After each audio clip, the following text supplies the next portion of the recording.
दोस्तों नमस्कार।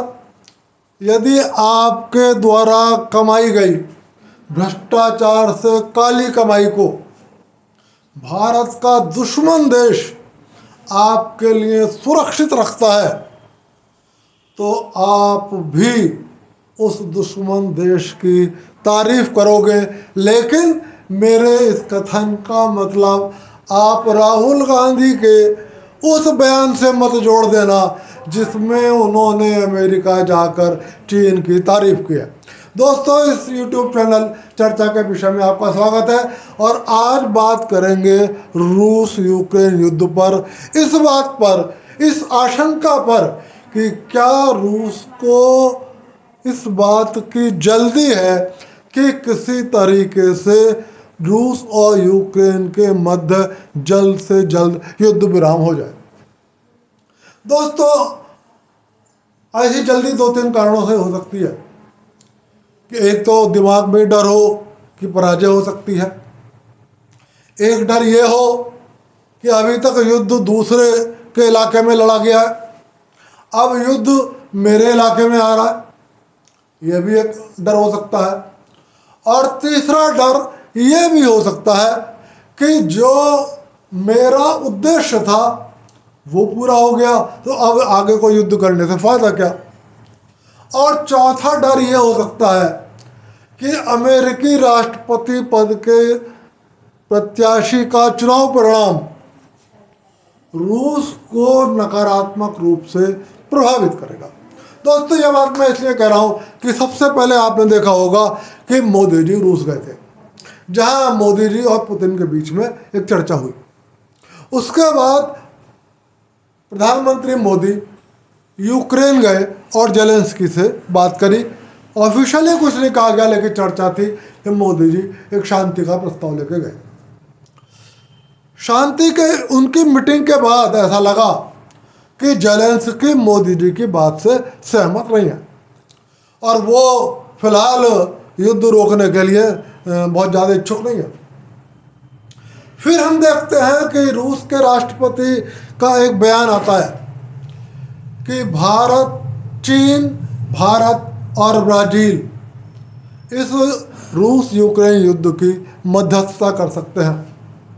और वो कहते हैं, पुतिन कहते हैं कि युद्ध के शुरुआती दौर में जो रूस यूक्रेन वार्ता हुई थी और उसमें जिन बिंदुओं पर सहमति बनी थी लेकिन वो लागू नहीं हो पाए थे, वहां से ही बातचीत शुरू कर दी जाए। उसके बाद यह होता है कि अभी इटली की प्रधानमंत्री जॉर्जिया मेलोना यूक्रेन जाती हैं और वो जेलेंस्की के साथ मीटिंग करने के बाद सार्वजनिक रूप से कहती हैं कि चीन और भारत मध्यस्थता कर सकते हैं और रूस यूक्रेन युद्ध को रुकवा सकते हैं। तो ये सारी घटनाएं कहीं ना कहीं दो इशारे कर रही हैं। एक तो यह इशारा कर रही हैं कि रूस चाहता है कि युद्ध विराम हो जाए, लेकिन यह भी इशारा कर रही है कि जेलेंस्की को युद्ध विराम की जल्दी नहीं है। दोस्तों, यदि मैं रूस की ओर से सोचना शुरू करता हूं तो जहां तक पराजय का कारण है तो निश्चित रूप से ये कहने में कोई संकोच नहीं कि रूस को पराजय का कोई डर होने का प्रश्न ही पैदा नहीं हो सकता।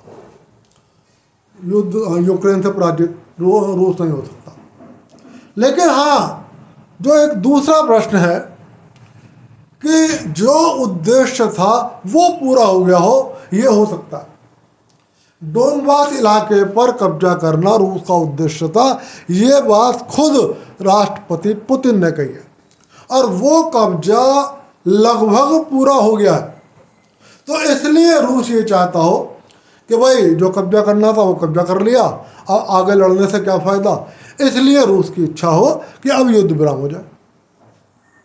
तीसरा कारण यह भी हो सकता है कि चूंकि अभी तक पूरा युद्ध यूक्रेन के मैदान पर लड़ा गया, सारी तकलीफें यूक्रेन की जनता को हुई, पूरा यूक्रेन खंडहर में तब्दील हो गया। 24 फरवरी 2022 को यह युद्ध शुरू हुआ था और आज तक यूक्रेन की जनता बंकरों में सो रही है, खुले में घूम नहीं सकते, बाजार बंद हैं, स्कूल बंद हैं, बच्चों की पढ़ाइयाँ बंद हैं। जैसे तैसे जो सहायता और देशों से मिल रही है और यूक्रेन की सरकार दे रही है, उसी से जनता खाकर अपना गुजारा कर रही है। लेकिन अब हम देख रहे हैं कि युद्ध थोड़ा सा रूस की ओर डाइवर्ट हो रहा है। आपने पिछले दिनों देखा होगा, रूस के सबसे ऊंची 38 मंजिला बिल्डिंग पर यूक्रेन ने ड्रोन से हमला किया और कुछ नुकसान पहुंचाया। कुछ और बिल्डिंगों पर भी हमला हुआ। रूस के कुर्स्क क्षेत्र में यूक्रेन की सेना घुस गई है और काफी बड़े इलाके पर यूक्रेन की सेना ने कब्जा कर लिया है। तो हो सकता है अब रूस के राष्ट्रपति को ये लग रहा हो कि अभी तक तो यूक्रेन की जनता युद्ध की मार सह रही थी और रूस की जनता पुतिन की वाहवाही कर रही थी, लेकिन अब युद्ध रूस के दायरे में आ रहा है, रूस के इलाके में आ रहा है। इससे रूस की जनता को परेशानियां होंगी। जैसे यूक्रेन की जनता पिछले 2.5 साल से बंकरों में रह रही है, दुकान बंद, बाजार बंद, दफ्तर बंद, सब कुछ बंद है। कल को कहीं रूस में ये स्थिति खड़ी ना हो जाए, उस परिस्थिति में कहीं रूस की जनता पुतिन के खिलाफ खड़ी ना हो जाए, तो ये भी संभव है कि इस आशंका के मद्देनजर पुतिन ये चाहते हो कि अब जल्दी से जल्दी युद्ध विराम हो जाए। तो एक ये आशंका रही। एक और चीज है और वो है अमेरिका के राष्ट्रपति का चुनाव। दोस्तों, जब तक बिडेन और ट्रंप में मुकाबला था तब तक ट्रंप की जीत होती दिखाई दे रही थी। ट्रंप कह चुके थे कि मेरे जीतते ही रूस यूक्रेन युद्ध बंद हो जाएगा, मैं रूस के ऊपर लगाए गए प्रतिबंध हटा लूँगा। यदि वो प्रतिबंध हटा लेते तो भारत हो, अमेरिका हो, यूरोप हो, सबका ऊर्जा संकट दूर हो जाता। ट्रंप होते और यूक्रेन को आर्थिक सहायता और सैन्य सहायता बंद कर देते तो शायद जेलेंस्की को भी मजबूरी में ट्रंप का युद्ध रोकने का आदेश या सलाह या निवेदन मानना पड़ता। और आप जानते हैं कि ट्रंप भारत के प्रति भी अच्छी संवेदना रखते हैं, अच्छी इच्छा रखते हैं, भारत को भी फायदा होता। लेकिन डेमोक्रेटिक पार्टी भारत से भी नफरत करती है और रूस से भी नफरत करती है। यही हाल बिडेन का था और यही हाल कमला हैरिस का है। तो हो सकता है पुतिन को डर लग रहा हो कि यदि कमला हैरिस चुनाव जीत गई, जैसा कि अमेरिकी मीडिया दावा कर रहा है, अमेरिकी मीडिया लगातार ये बात कह रहा है कि जब जैसे जैसे चुनाव नजदीक आ रहा है कमला हैरिस बढ़त बना रही है।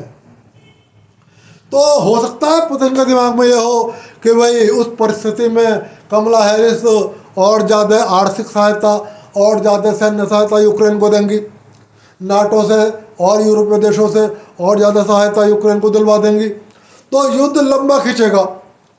और जब युद्ध अभी मेरे मैदान में आ गया है, मतलब रूस के इलाके में आ गया है, तो उस परिस्थिति में और रूस का बड़ा इलाका युद्ध से प्रभावित हो सकता है।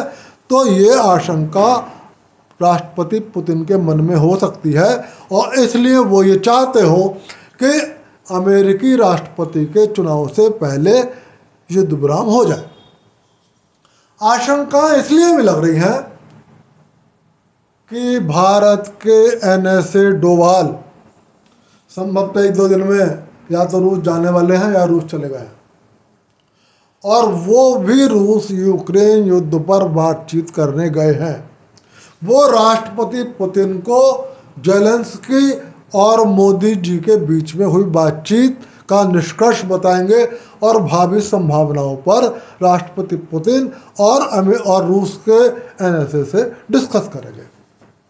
तो ये सारी बातों से ऐसा लगता है कि पुतिन अब चाहते हैं कि जल्दी से जल्दी युद्ध विराम हो जाए। लेकिन यह भी साफ लगता है कि जेलेंस्की भी इस बात को समझ पा रहे हैं कि रूस को युद्ध विराम की जल्दी है। अब वो चाहे इसे रूस का डर समझ रहे हो, चाहे रूस की इसकी मजबूरी समझ रहे हो, लेकिन जेलेंस्की के बातों से अब ये लग रहा है, जेलेंस्की के अभी तक जितनी प्रतिक्रियाएं आई हैं, कि उन्हें युद्ध विराम रोकने की जल्दी नहीं है, युद्ध विराम की जल्दी नहीं है, युद्ध रोकने की जल्दी नहीं है।